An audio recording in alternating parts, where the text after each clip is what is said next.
Hi, I'm Ruthie Bowles, owner of Defy the Status Quo, and you're listening to an episode of the Defiant Business Podcast, your 10-minute shot of business knowledge. You don't have a lot of time, and I'm not going to waste it, so we'll jump right into it. Today, we're going to talk about content repurposing.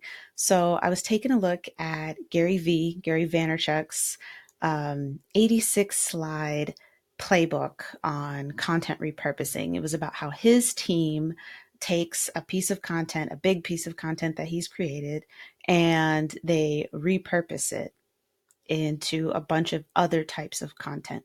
So that's what repurposing is. Content repurposing is when you take one piece of content and you turn it into something else. So it's still the same content, but you're reusing it in a different format. And I was thinking that and he said it on the page. He said it in the LinkedIn post where he shared it, that this is something he can do with a team. So that's not like necessarily the level of effort that you're expected to put forth as a small business owner, if that's what you are. But I was looking at it and I was thinking that small business owners whose business isn't content might struggle to take that 86 slide playbook, which was awesome, and translate that into something that they could do. So that's the inspiration for today's post. So, what does it look like when you do content repurposing without a team, when you're on your own?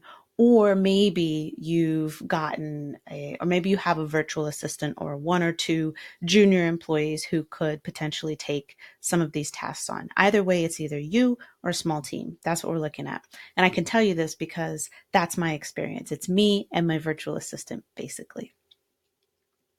So typically, the way that we used to do this was I would write a blog post and we would repurpose from there.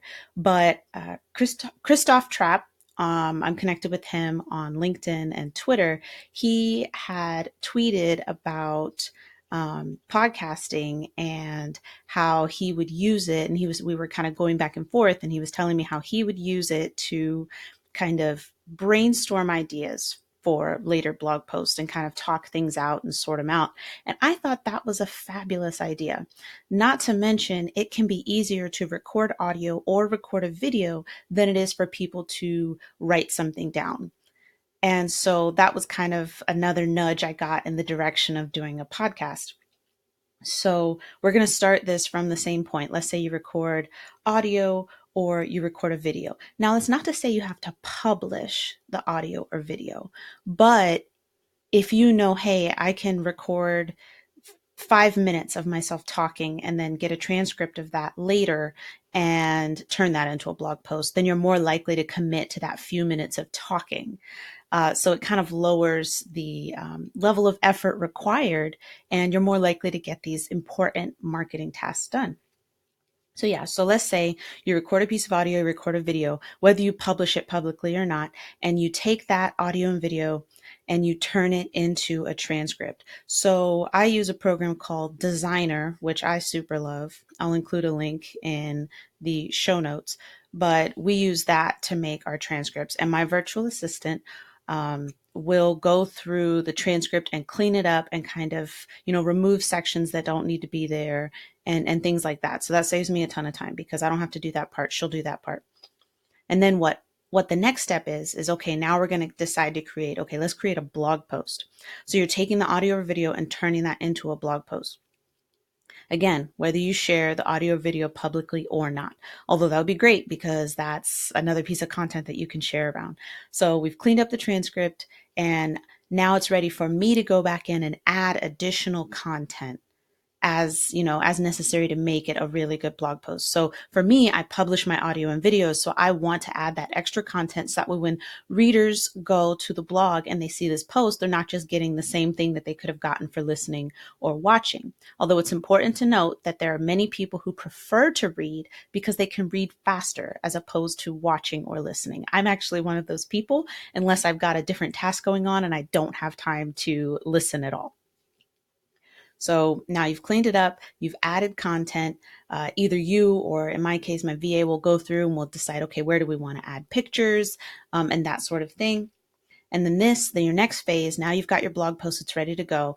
You can go ahead and publish it or not, but now you're going to identify areas that you can turn into other pieces of content.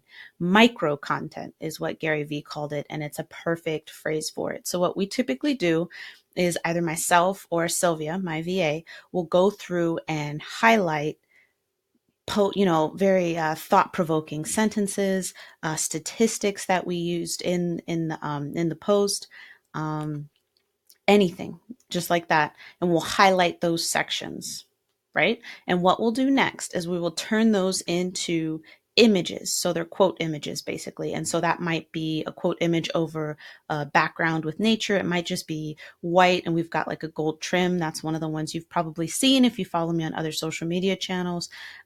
We also will go back to the original piece of content, not the blog, but like the audio or video, and take clips. So 10 to 60-second clips from that audio and all of those things. So the quote images and the audio or video clips can all be scheduled onto social media platforms, but you are not done, because you're going to want to make sure you include a link to whichever primary piece of content you want to route to, but you don't just want to include the link. We call that link dumping. So when you include, okay, we've designed this image or we've got this little clip from the video or the audio, here's the link if you want to see more, boop. And then you just drop it in LinkedIn, Instagram, whatever, Twitter, Facebook, and you just move on after that. That is link dumping, and that doesn't do much. So what you need to do, your next step after that, is to create a post that talks specifically about what it is that you're sharing. So whether that's, going the next level and going a little bit deeper on that particular statistic or quote that you pulled from your post, or it's just telling a story about why that statistic maybe was important. You want to do something a little bit unique. You don't have to, write a whole book about it because you've already done the blog posts and everything else, but you want to add value there. And I like to end with a question, so if I was doing a quote for content repurposing, my question might be, have you tried content repurposing? Do you think you'll try content repurposing now? Those sorts of questions, just to see if, people want to engage with you on those social media channels. You give them an opportunity. You don't necessarily want to ask a super hard question because, again, level of effort will indicate how likely someone is to engage with you. But that's the key after that, is creating those thoughtful social media posts. And you link back to your primary content, which, gives those people an opportunity to come back to your website. And it kind of also tells you how effective you were. But don't forget, like, your website stats aren't the only ones to watch. Your social media stats are too. If they just listen to the audio or watch the video or just comment on the image that you've shared, comment back. It's an opportunity for engagement. Even if they don't click the link to go to your site, that engagement is still valuable. That's an opportunity for you to engage with your customers or your clients and show them that you care about what they're saying, even though they didn't go to your website. Totally fine. Engage wherever your clients or customers are. That is one of the keys to being accessible. So, content repurposing, as you can see, I'm incredibly passionate about it, but I think the way that I described it here is something that's a lot more achievable for small business owners. Whether you're a solopreneur, you're a freelancer, you've got, you're a business owner with a couple of employees, this method, audio to, transcript to blog post to micro content, and then maybe splicing the video and audio, that's all something you can do. And you could do it bare bones if you needed to. You could do audio, video, transcript to blog post, quote images. Boom, no audio or video clips, whatever. So you could just do it in those three phases. The point that Gary was trying to make, or that he made, was that it's scalable. You can do as much or as little as you need to do, but it's easier to put effort into one piece of content and then make that content digestible on other platforms. Okay, so as I said, I'm Ruthie, owner of Defy the Status Quo, and you've listened to an episode of the Defiant Business Podcast, your 10-minute daily shot of business knowledge. I hope that you got something out of this episode on content repurposing, and if you did, feel free to leave a comment wherever it is that you're engaging with me right now. Till next time.